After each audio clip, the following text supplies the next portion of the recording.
Ano raw ang qualifications para sa tourist visa?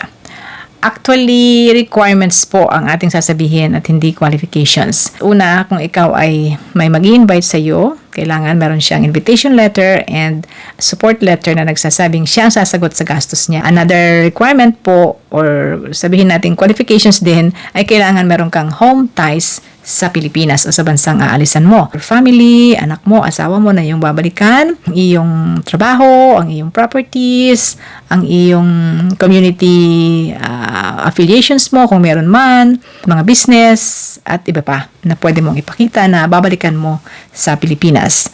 At ang ikatlo ay ang iyong financial na kakayanan. Kung walang nag-i-invite sa iyo, then magpapakita ka ng iyong kakayanan na gastusan ng iyong biyahe. Sa pamamagitan ng bank accounts na ipapakita mo, hindi ko masabi kung magkano ang kailangan. Depende po sa length of stay.